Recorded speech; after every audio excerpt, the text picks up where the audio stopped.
It's time for the Chips and Salsa Show. The only show about Latinos for Latinos. And did we mention Latinos? It's the Latísima. Latinos come in all flavors, shapes, and sizes. You don't have to be Latino to enjoy chips and salsa. People love chips and salsa. What is up, everybody? Zeke Rodriguez here with the Chips and Salsa Show, New Mexico. Alice from Arizona. That's what I have her name saved under my phone. It's Alice from Arizona because that's where she's from. She's actually Alice in Oklahoma right now. She had to attend a wedding with some family. She's actually in Amarillo, Texas now. She'll be back for the show next week. For now, in the meantime, I did get some pretty awesome, freaking cool guests. Mr. Henry Young, chairman of the Republican Party, is here to hang out. He just got back from city council. He's going to tell us what's going on over there. It deals with Hamas and Israel and all that. And then I got Mr. David Tapia here, local conservative, concerned parent. We used to go to school board meetings together. Great guy, great worldview. And I just really wanted to get his insight on something. He wanted to talk about the border, which who doesn't? You know, that's a big issue for all of us. But for now, guys, thank you so much for tuning in. Chips and Salsa Show, New Mexico. Mr. Young, you were just at city council dealing with Hamas and Israel protesters. Could you please explain to us what the heck's going on over there, man? Well, the meeting hadn't really started before I left, but several weeks ago, the people who want us out of Palestine said, hey, it's time, and they gave all of these statistics about how many people Israel is killing. But my big question is, who started it? It was Hamas. They were in southern Palestine. Now, let's go back to 1948. When Israel became a nation, they at that time could have kicked all of the Palestinians out of the Gaza Strip. After all, it was their homeland from way back in biblical times. Mm-hmm. So they could have said, you're out of here. But they didn't. They allowed them to stay in the Gaza Strip. And it has been a thorn in their flesh ever since. Small wars and things that happen on a daily basis. Then Hamas stepped it up. They started the killing. They captured several Israeli people, and in that group there were children. They found many of the young girls that had been raped, stripped, left in the streets, women dead. And then they had the audacity to say, hey, it wasn't us doing that. Our own kids have been brutalized, and that's Israel. Well, there's proof that Hamas did it to their own people in many cases. And now the big push here in the U.S. is to have all of the local governments contact the state and say, petition the president for us to get out of the fighting, stop Israel, and not allow them to do any more of this. So I understand what you're saying. I knew a little bit about the history lesson as far as Israel and Palestine is concerned, but the locals are going to our city council and they're protesting. Because you see them protesting at the farmers market and stuff. And you're from Arizona or wherever you're listening, you probably deal with Palestinian protesters as well, the colleges and what have you. So they were kind of harassing city council, for lack of a better term. Nothing illegal, but they were in their face about protesting to Santa Fe to have the president potentially listen and stop funding Israel. Is that right? Well, yes. Okay. And to have a resolution in the UN to pull out of the fighting. Okay. And have a ceasefire immediately. Okay. All right. Thank you so much for sharing your insight on that. I really appreciate that. David, you got anything to say on all this stuff, man? I mean, it's a pretty intense topic. Yeah, I mean, it is a pretty intense topic. Like they were saying, it goes back to, biblical times and stuff. And it's something that I have not really paid very close attention to, just because, I'm concerned of what's going on here in our country. But right. I mean, what I see now is, all these college campuses and all these liberals trying to come out and, fight and say free Palestine, but a majority of these people don't even know what they're talking about. A majority of these people aren't really educated on it, and I won't say that I am either, because like I really haven't done my research as to that extent. All I know is that there's people that are protesting blindly for things that they don't quite understand. Yeah, you can see that. I can see that too, and I'm kind of I empathize with you, and I don't know too much like the history. That's a cool lesson. I know there's a lot of deep history there, but I do have a pretty good idea of what's going on as far as like an objective perspective is concerned. But I think you speak for a lot of people where they don't really know too much, but they know that these college kids are just being misguided. It's like, look, man, the economy's falling apart. You're not going to have a job waiting for you when you get out of college with your $100,000 debt. You can't buy a home. You can't buy a car. You can't have a family. You can't get married. And you're over here protesting something that's going on all the way across the world. It's obvious that these people are misguided, right? Sure, and then I would also say that like I feel that it's making a lot of like Jewish people that aren't from Israel that do attend these colleges as well. It's putting fear on them, because now they can't even attend the classes that they're literally paying for. Right. You got it. Yeah. So like it's putting them at a disadvantage, and there's two evils here that I see, and now that it is hitting America's college campuses, like where else is it going to go from there? Yeah. Not only because people are protesting blindly, but is this going to cause them to vote blindly as well? Yeah, and that's where we get a lot of that voting blind. That's been going on for a long freaking time, you know what I mean? And I think I like the term two evils, because to me, I mean, the powers that be, the powers that run this world have been funding both sides of the war for a long time. Sure. When they attacked Israel, what was it, October 6th, October 7th? I forgot what day. Something like they didn't. That one of the best standing militaries on earth didn't do nothing for like 6-8 hours. Mm-hmm. To me, that is like, obviously there's something going on behind the scenes. You know what I mean? And they're like, well, we'll investigate when the war's over. Well, the war's never going to be over. They're never going to investigate it. So you see all this stuff funding both sides of the war. It goes back because we funded both. We funded Hamas. We funded Israel. Biden's been funding everybody but our own selves, which is a good segue. Sure. It's a good segue. We just sent Ukraine another $60 billion, I believe, right? And Mr. Tapia, and I want to get your take on the border as well, Mr. Young. You want to talk about the border? What was so big on the border with you? What do you want to talk about, man? Well, I wanted to address it because of the mass flow of not only illegals, of military-aged men that are coming from China, but what's with all the fentanyl that's been coming across and destroying our youth. I've been having conversations with people here at the local Mesilla Valley Hospital, right. And they say that a majority of their youth they're already strung out on fentanyl, and these are children from 10 to 18 years old. 10 years old. These wow. kids don't even have facial hair yet or anything like that. Wow. And it's scary because I have a son. He's 10 years old. Yeah, I have a daughter. And, I have a 9-year-old. Yeah. And this is right here in our community, and as safe as we might think that we really are, we just live not just miles across, miles from the border, yeah. And it's just going right under our noses, and people need to realize it, and I think, like we were saying earlier, we think that people do realize it. It's just coming to terms that this is what's really going on in America right now, and it's just right here at our doorstep.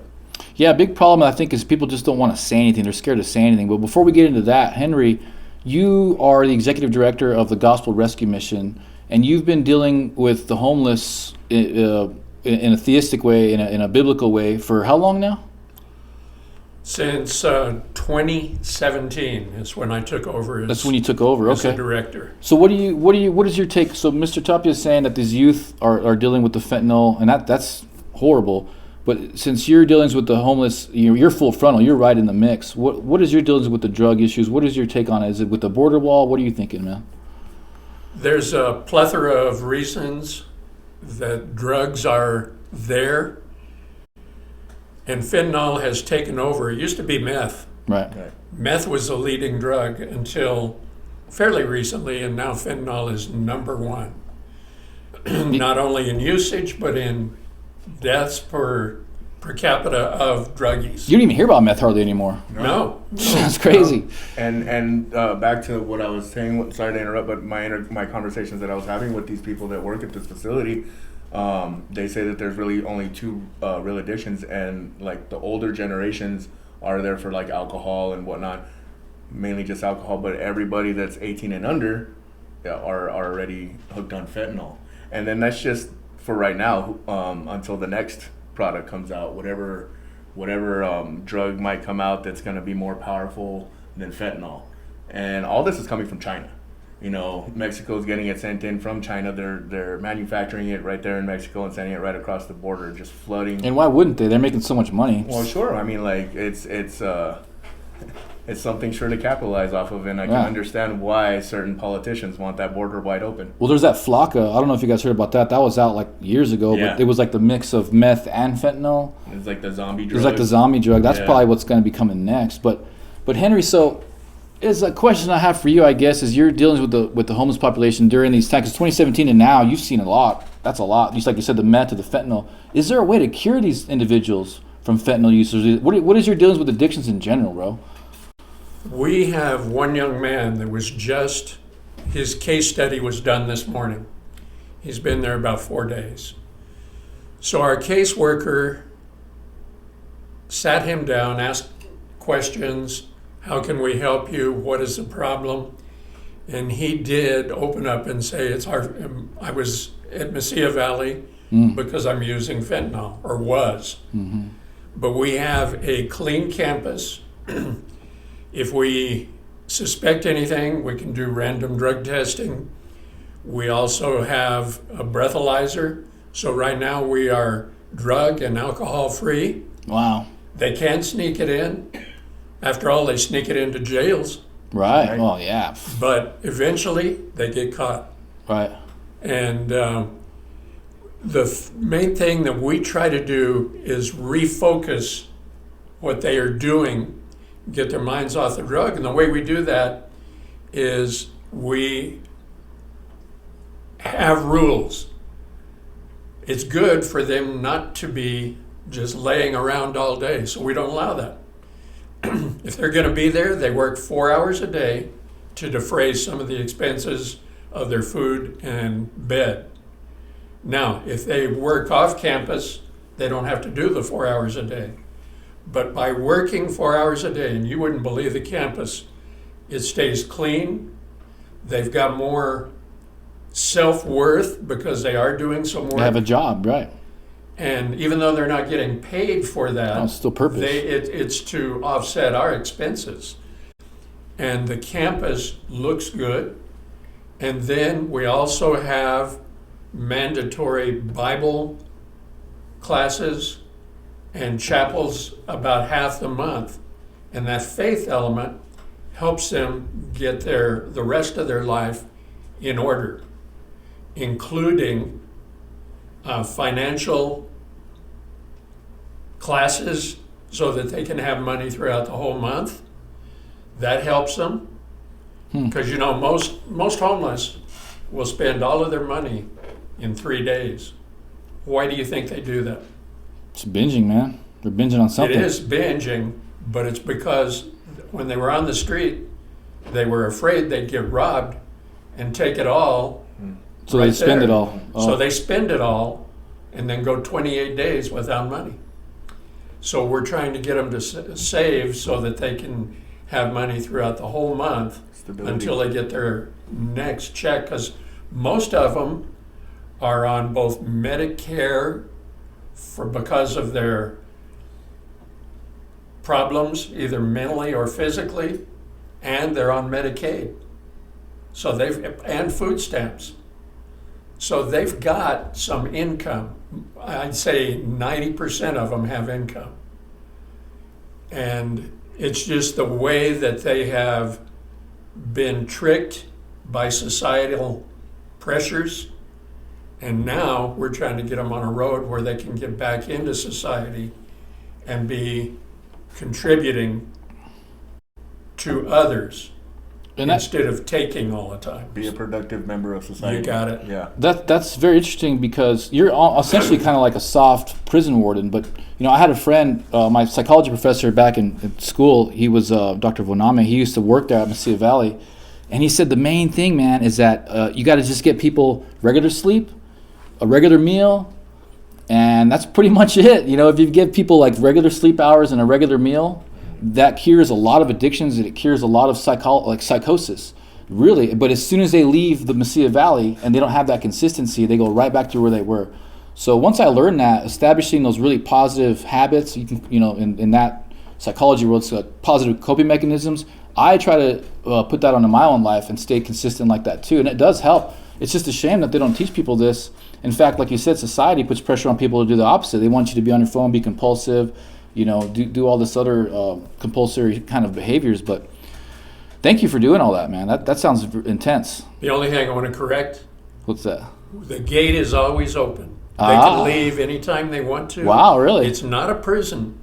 There you go. But yeah, I mean, we encourage them to stay until they are ready It's a sober to living leave. community. If they've got enough money then to go out and get their own place instead of a bug-infested right. house where we know there's drug use there, wait until they can get into an area where they'll have enough money for the first and last, their application fee, be able to buy groceries, pay their utilities, and all of that before they ever leave our campus. And we've had a lot of people who have been successful. That's so Are freaking there cool. failures? Yes. Yeah, well, But they usually recycle. they come through back again. They'll come back in a while.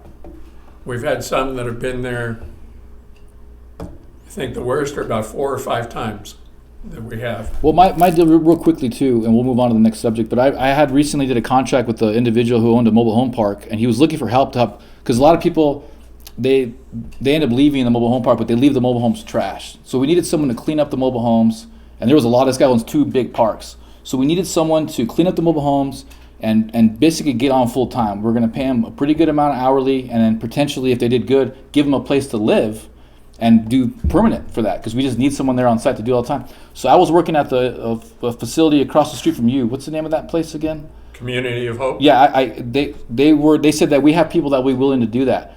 We couldn't find anybody to do it. We found one guy. He went for one day. We couldn't call him again. Couldn't get a hold of him again.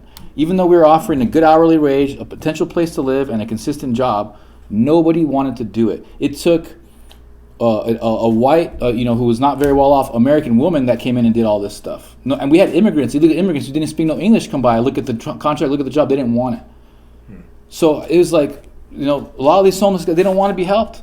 I'm sorry to say, but they don't want to be helped. They're comfortable with their lifestyle. They want to be doing the drugs. They want to live that lifestyle. And these illegal immigrants, that shows how privileged they are. These ones that came by, they were too good to be cleaning up mobile homes. Even though we're going to pay them a good wage and have consistent work for them, no, we're not doing it. It took a white American lady to come in who was a single mother who needed the cash, and she did a damn good job too. So that's just my experience with the homeless. Not all of them want to be saved. It's a tough job. That's why true. I totally respect you for doing that. It's a tough population to deal with, and God bless you for doing that.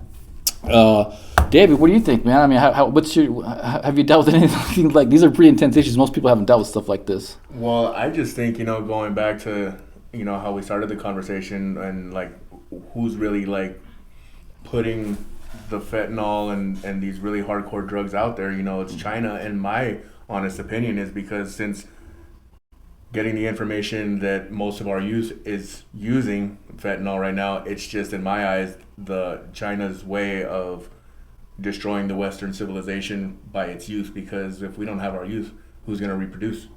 Well, you look like Tim Pool, by the way. I want to throw that out there. But no, we were talking about that earlier. We're at war right now, guys. Yeah. We're at war. Fentanyl is the number 1 cause of death right now in America. It's been like that for a couple of years, I think, actually. And most people just, I'm not saying that it wouldn't ever happen, that, boots on the ground here in America or whatever, but I think it's already just a silent war right now that nobody's really, or everybody's turning a blind eye to, because they don't want to know what the truth is. They refuse to see what the truth is because it's probably going to trigger them in a different way.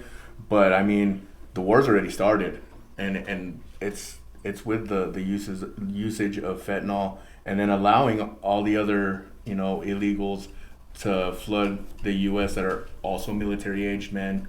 It seems like if one plan doesn't work, then the military-aged man is going to be plan B.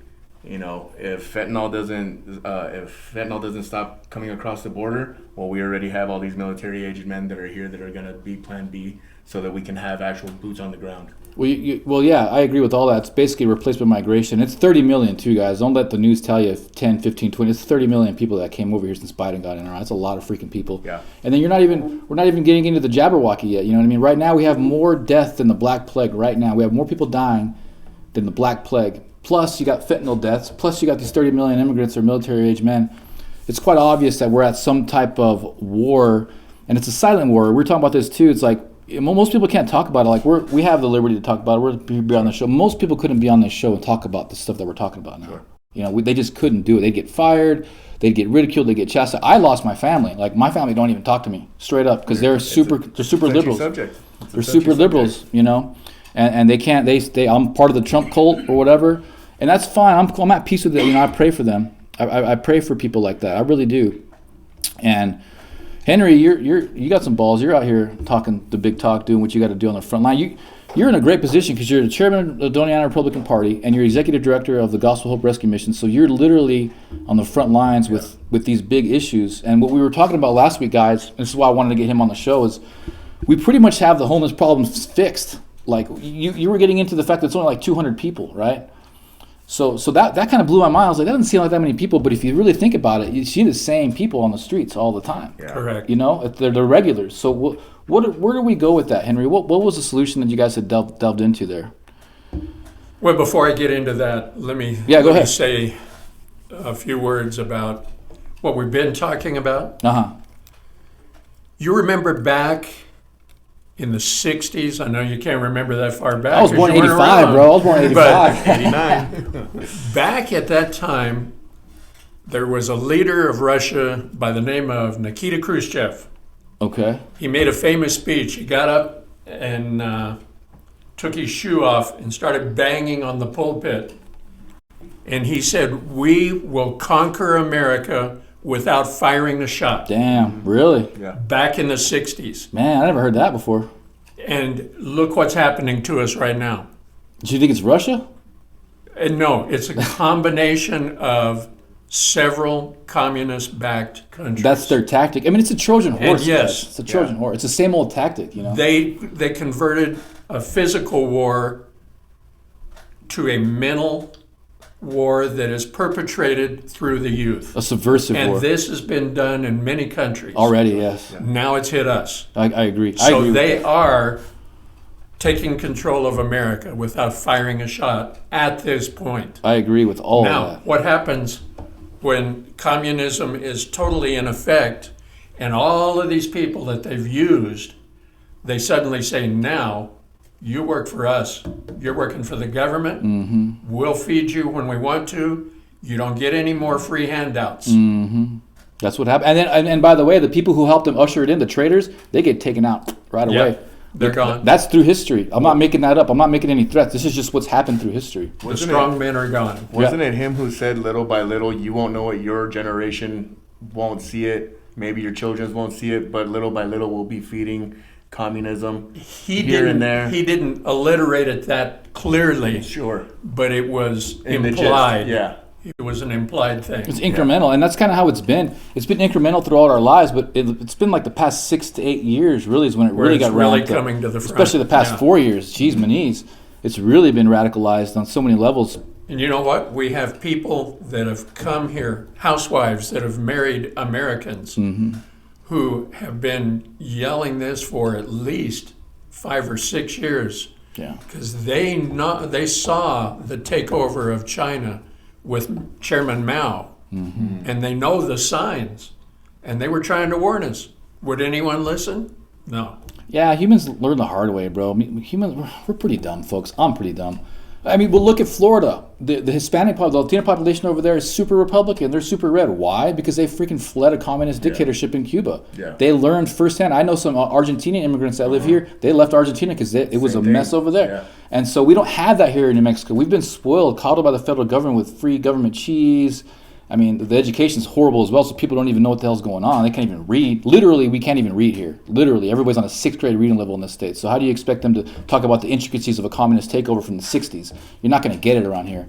Like I always kind of say, I've been using this term a lot. Ignorance is bliss. And I'm not trying to say that like everybody's stupid out there, but I feel that like when I didn't know so much about these things, like my mind was at peace. It felt better. It felt, but like in a way, does it though? Like no, now I'm just kidding. We're here like now we're having these conversations because we are comfortable where we're at because America hasn't treated its citizens in such a way that, like I said, we would act like those type of policies wouldn't ever land in America because we are the land of the free and home of the brave. Well, let me ask you this: then, what woke you up? What was your light bulb moment where it's like, okay, there's something going on? Because you started getting involved. I saw you at the school board meetings. It takes a lot. I'd have a lot of respect for anybody who goes to school board meetings, and this guy would show up. So, what got you there, bro? Okay, so what it got me started with all the school stuff was that the online learning. We got to see what was really going on into the classrooms. We saw what agendas were really being put forth for our kids, making it mandatory for them to have shots, vaccines, or can I say that? Well, just not specify which one. The C jab, right? Mandatory masks and stuff like that. Us as parents, we should be able to dictate what our children are going to do, what our children are going to learn, whether we want them or not. It's not up to the school board, but here in Las Cruces, the school board has been completely shoving the parents' opinions under the rug and just doing what they've been wanting to do, carelessly, in my eyes.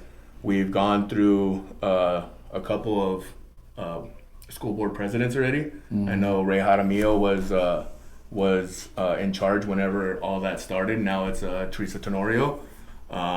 We lost superintendent. What was her name? Karen. Well, before Karen Trujillo was passed away. Right. But she had passed away, and then Romero, Ralph. What was you remember his name? The superintendent, Henry. Ramos. There you go. Yeah. And they backed out for some corruption, right? Him and Ray Jaramillo. They were that was the corruption. They were close friends behind the scenes. No way. Yeah, Yes. conflict of interest. And that's what it was. No way. Conflict of interest. I never heard that. It was because of Jaramillo Why Ramos got him pushing all of the other candidates for superintendent away and saying, we only have one viable candidate. That is Mr. Ramos. Oh, man. I remember that. And then Tenorio filed that away. which was surprising, actually. She knew what was going on, and that's why they got rid of him. They went in a back room and told him, we will make it public unless you guys resign. And then the thing too was that like they were completely putting facts like to the side. They had Dr. Sanjay Gupta on the Joe Rogan podcast where he literally said like children between ages of I don't remember certain numbers right now, but I know from pretty much like almost infant to like 12 teenage years or whatever that they were the least susceptible to the virus. That's right. You know what I mean? That's right. And so there wouldn't even be a need for them to take the jab or anything, or anything like that. Yeah. So, and then for the school boards to try and make it mandatory is just tyrannical in my eyes. Yeah, and I remember I was one of the only guys. I don't know if you went up there and spoke. I know I did. I went up there and spoke, and I basically showed them like, look, San Diego school board tried to push these on the kids, and they got sued heavily. And I was like, so if you guys want to do this here, I'll be more than happy to open a lawsuit against you guys. And I have it on film too. So. Yeah, and you brought actual like paperwork. Yeah, you brought actual like data and stuff like that. And they lost. The San Diego school board that tried to push it through, they lost that lawsuit pretty heavily. So I was not afraid to file suit against Las Cruces public school system either. And you never heard about it again after that. They never brought it up again. So thank God we had people like you and me in there fighting up for these children because they did not need it. Their immune systems were just fine. And I think that the school board would have acted a lot differently if more parents were able to give their opinions and not actually like have to worry about what if my boss sees this, what if my job is at stake or whatever. And that's the sad thing is that like here in America where we have freedom of speech, you really don't, because when things really get to the nitty gritty, like what we're talking about right now, you can show up to work tomorrow and you don't have a job anymore. Yeah, and that's a thing. That's a communist thing. It's a Marxist thing. And what they say in China is they call it saving face. So what happens in China all the time, you guys probably never heard about it, you can Google it, but power plants will randomly just blow up, or coal plants or cement plants, because essentially the bottom workers don't want to give their bosses any bad news, and eventually it just like percolates and boils, and before you know it, you got a whole plant blowing up. Yeah. Because they don't want to say anything bad. So that's kind of the place that we're in now. Is like nobody wants to speak up and say anything about what's really going on. I mean, we're at war, guys. We talked about it earlier. We got the fentanyl in the streets. We got the Jabberwockies over here. We got the military-aged men flying over here, and nobody wants to say anything. Well, before you know it, it's already too late. Plant's gonna blow up. You know what? Let me correct my last statement I made. Go ahead. I'm not sure. I don't have the proof that Tenario was involved in that. Yeah, allegedly. Allegedly. And I think it was actually perpetrated by the previous school board representative that had stepped down.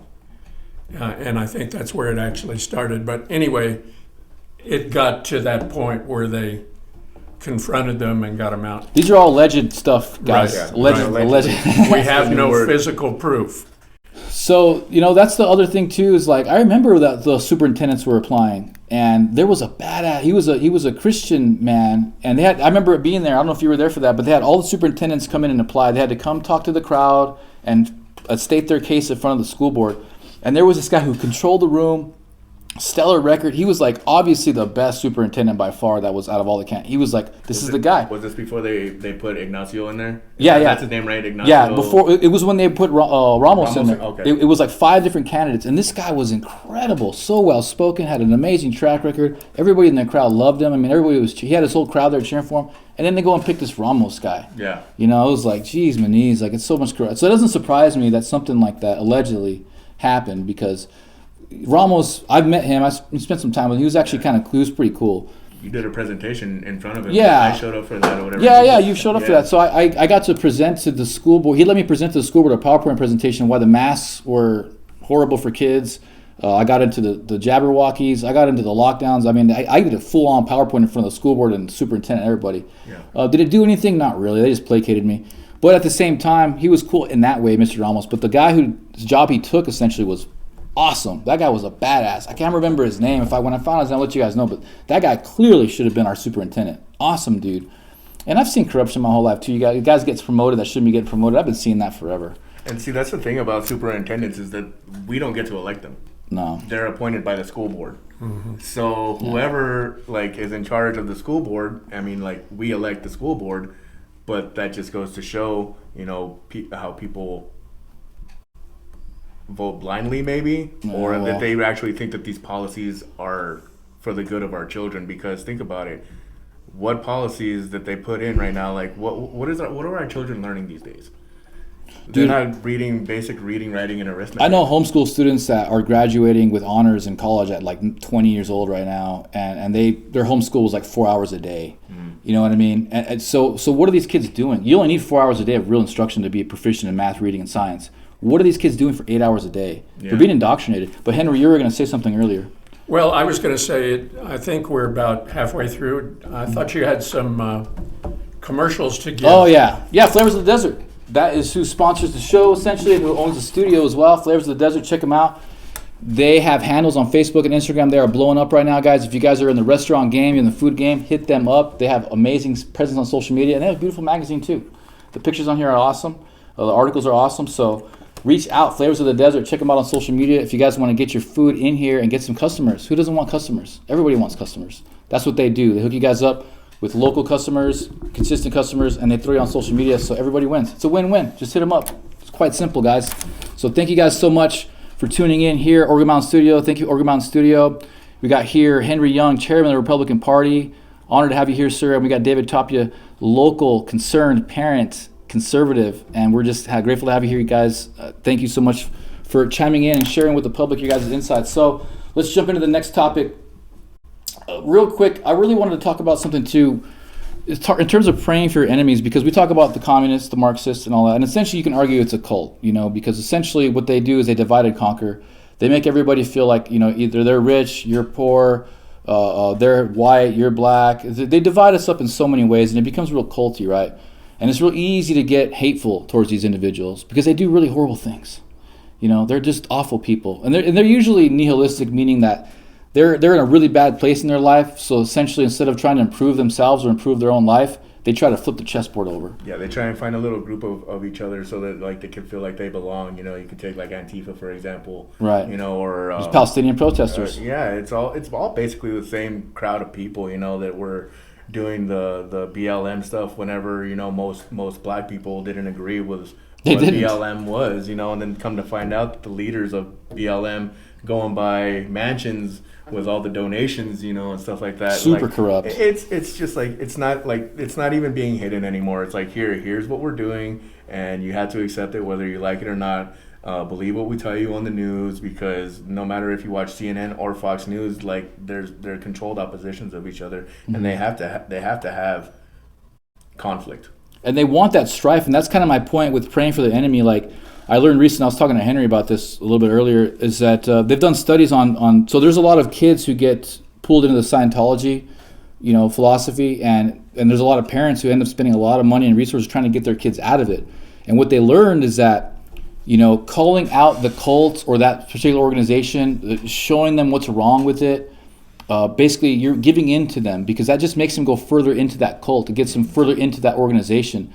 So you can't win them by hating them or trying to disgrace them, because all that does is it just emboldens them to go further. So what they did, the only people who got any success out of that, and getting their kid back from the Scientologists, is when they would pray for them, and they would show them love, and they would show them acceptance. Right. Those are the only positive cases that they would get from there. So I myself, since I learned that, will be doing that towards these Marxists, towards these communists, towards anyone who's out there, and maybe they don't even know they're doing the evil. I have a strong belief that they don't even know what they're doing is evil. They're just so far gone that they really think they're doing the right thing. Like I said, ignorance is bliss. Ignorance is bliss. So I'll be praying for them. I'll be praying for them, and I'll be opening up my heart with love and acceptance that they find God one day, and that they realize what they're doing is wrong, and that they eventually can turn over the leaf and come to the right side. And I think ultimately that's kind of where my turning point too was that like you have to stop and realize that there's a good and evil in this world, and what side of history are you going to be on? At the end of the day, when you're standing there at the gates of heaven, what is God going to tell you? And I could be 100% wrong. I don't think I am though, but at the end of the day, we just gotta work together to make this country better, like it once was. It's not, politicians try to unify us, but I've never seen so much more division in this country than I have today. Right. And that's why I want to talk about that. Instead of giving in to more of that division, calling them out outwardly and berating them, it's like, look, I'm going to pray for you. Sure. And I understand who you are, and I respect who you are to a certain degree, because we can't have the light without the darkness. Can't. No, you won't see the light until you actually go through the darkness. There isn't a polarity in this world that we have to respect to a certain degree. Yeah. And that's how I'm going to be approaching these people from now on. Henry, you look like you want to say something, brother. Well, it goes back to the question you asked me a while ago that I never answered as far as the homeless situation. Yeah. I can only do so much at the mission. The group that comes in there has to want to obey the rules that we have, follow those stipulations, but that's the only group that I can really take care of. If I try to take care of everyone else, the drugs come back in, so that messes up what I'm trying to do with this smaller group, which it hasn't really been smaller. We have been having 40 to 50 there consistently. It used to be we'd have a lot come in early in the month, and then as their money was gone, they'd come in at the end of the month when they had no money, and then they'd stay until the money was almost played out, and hope for it to come back so they could. I'm glad you brought that back up. So is there effective ways to get these people off fentanyl? Because that's essentially where I wanted to go, as well as with the whole thing. With the whole thing, because look, the way I understand it is we're short on counselors and therapists right now. We don't have that.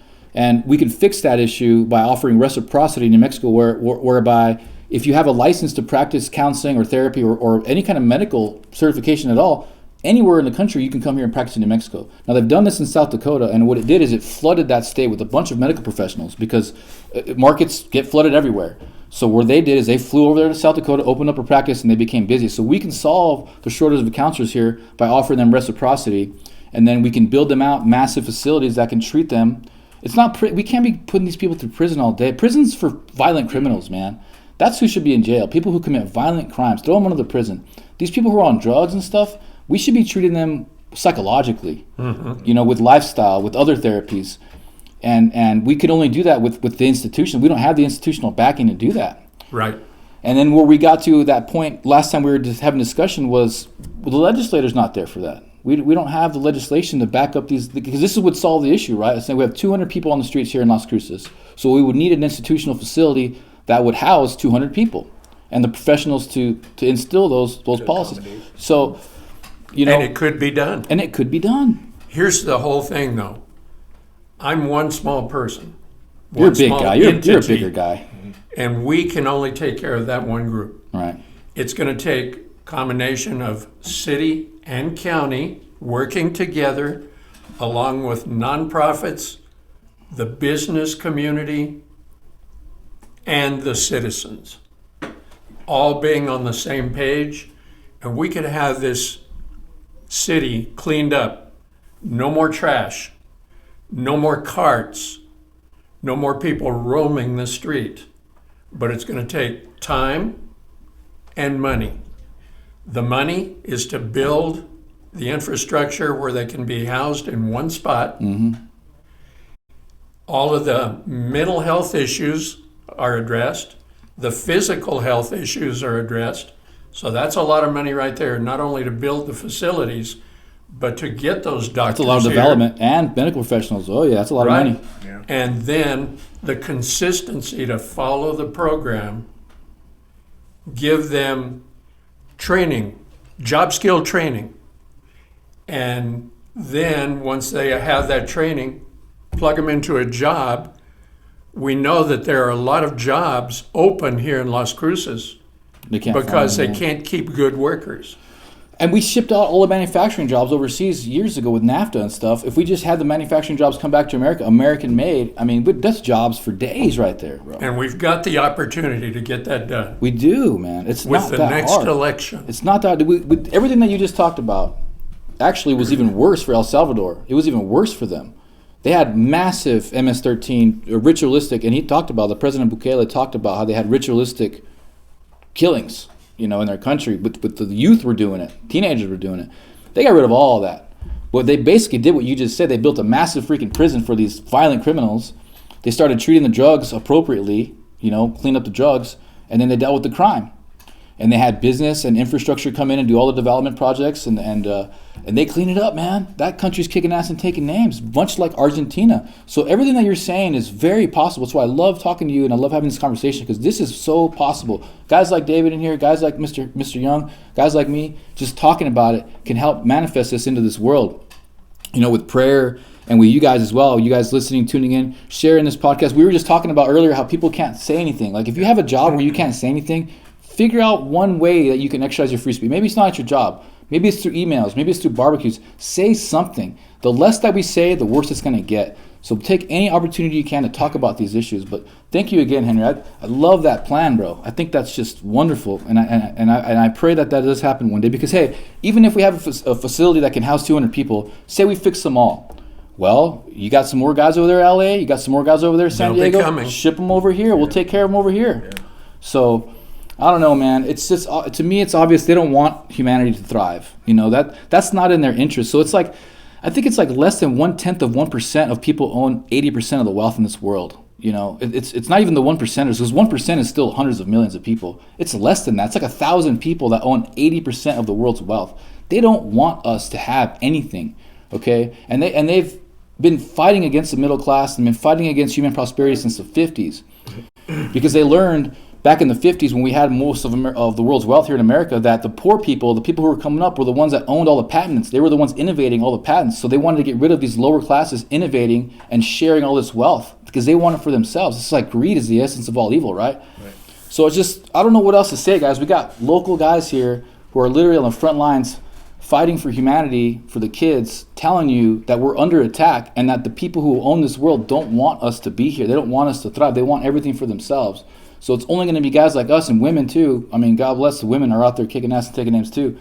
We got to come together and have these conversations at some level, you know? Yeah, whether it triggers you or not, I mean, like, these are the most important conversations that need to be had, because ultimately, how is this country going to get any better if we don't talk about what the pros and cons of what certain policies are going to, or what the outcome of them is going to be, right. You know, and then look for the future, because, I mean, we're not going to be here later on, like, you know, 50 years from now, you know, and it's going to narrow down to our children, but how is that even going to happen if our children are dying from fentanyl?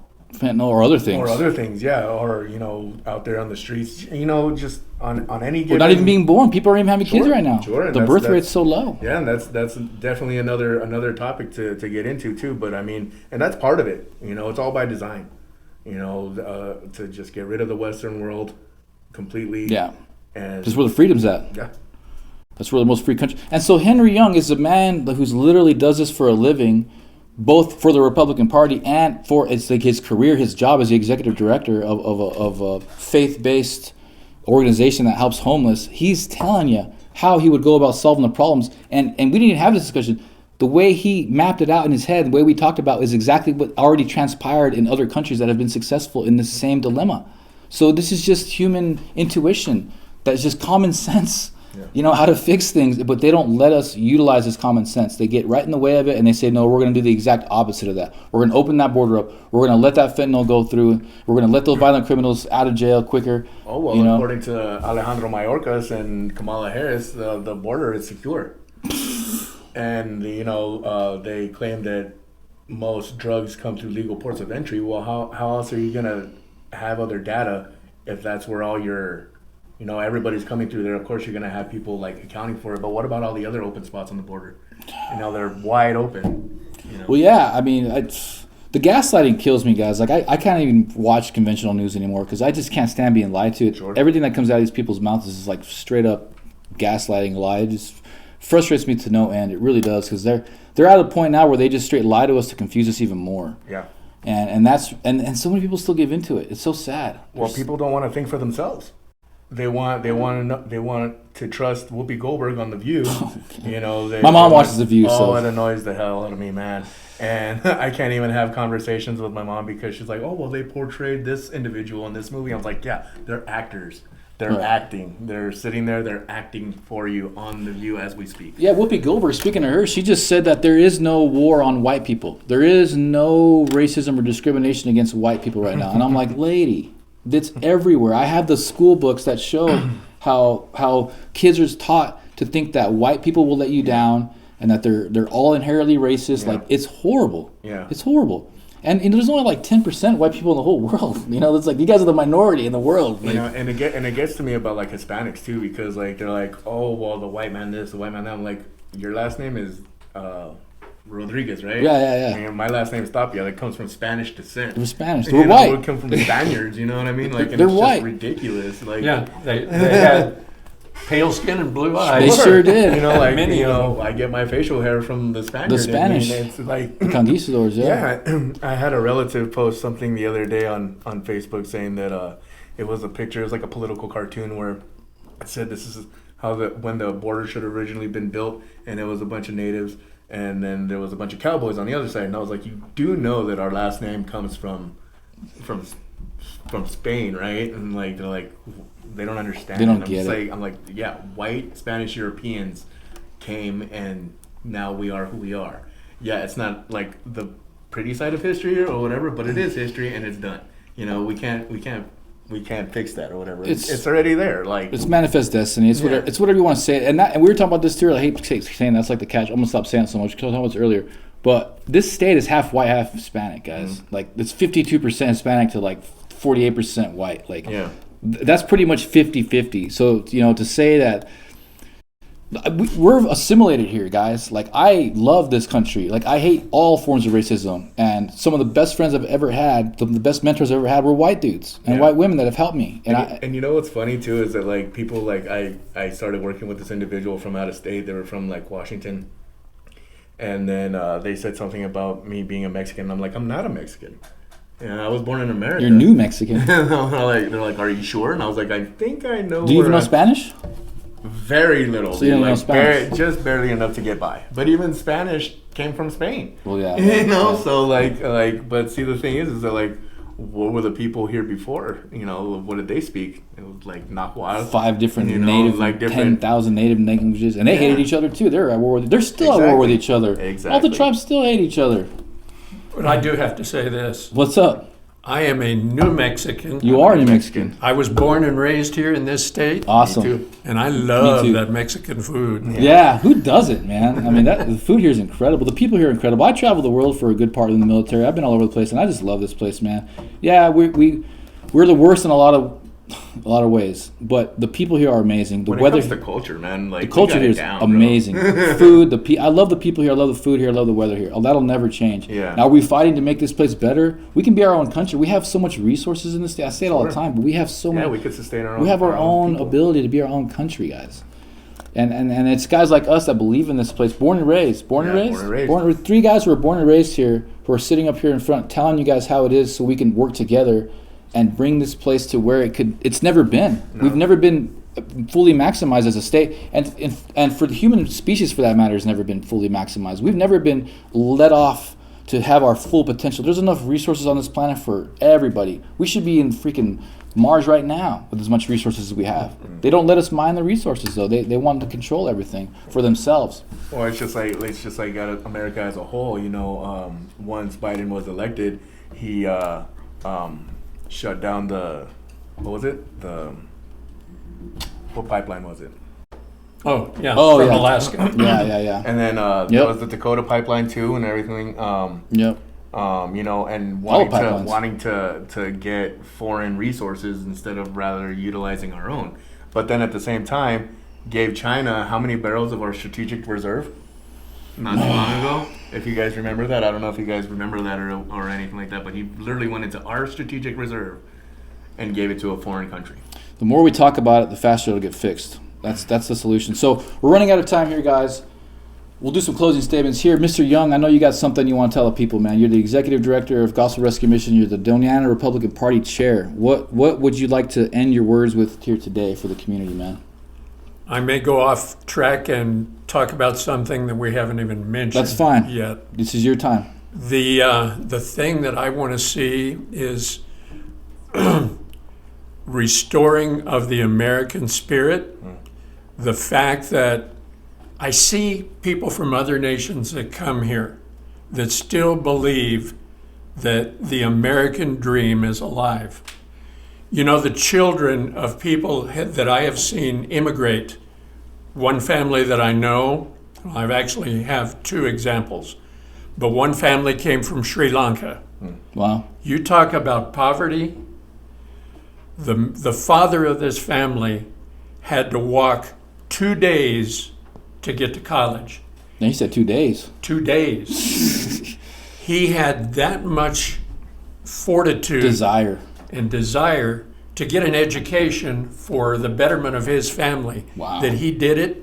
Then when it was time to come over here, he didn't have money except to bring himself to America, where he enrolled in New Mexico State after already having a bachelor's and a master's degree in Europe. Then he came over here and enrolled for his doctorate in the ag department and learned how to come up with new strains of chili pepper. He actually was one of the ones that invented the current ghost pepper. I'd be willing to bet he's not a Democrat. No, he's not. The last I heard, he was working in California, of all places, doing fabulously well. But then he finally got enough money to bring his wife over. 2 children that were still in Sri Lanka. When he got enough money, then he brought them over. And they were young kids. They were both in about 4th through 6th grade, and their teeth were in terrible shape. So our church helped, and they got that taken care of. The poor little apartment that they'd been in was filthy, and when they moved in, she kept it as clean as she could. Anyway, long story short, they make more money than probably almost anyone in this valley now. Another family came from Africa, similar story. And the wife of that family is now a nurse, certified nurse. Her husband teaches mathematics, has his doctorate, teaches mathematics in Arizona. And get this, they're poor kids. We think that some of these people are very ignorant. One of the girls graduated 2 years ago from Harvard Business School, not law school, but business school, her choice. Those kids are all brilliant. Yeah, and that's the thing, is there's just a lack of gratitude in this country, man. The immigrants are the ones, the naturalized ones that come over. They're better than most Americans, you know what I mean? Because they come over here with a huge sense of gratitude. So no, thank you so much for that very inspirational story. That made me feel lazy, and I worked my ass off. Thank you, Henry, for everything you do for the community and for God and for the homeless, man. That's God bless you, man. I'll always be praying for you and Cheryl. David, bro. Closing words, sir. We all got to come together to make this community better for the future of this country as a whole. And like I said, it's with the kids, and we need to protect our kids in every way that we can. Mr. Henry was over here saying about the American dream. If we keep letting all these illegals just flood our streets and our country with, all these expectations of housing and benefits and everything like that, and giving everything for free, then the American dream is gone. That's right. So it's up to people like us to try and, instill that America is still America at the end of the day, and the people have the power. The government doesn't run over us. They don't rule over you. It's up to the people, and the people will speak when they need to, and we're doing that right now.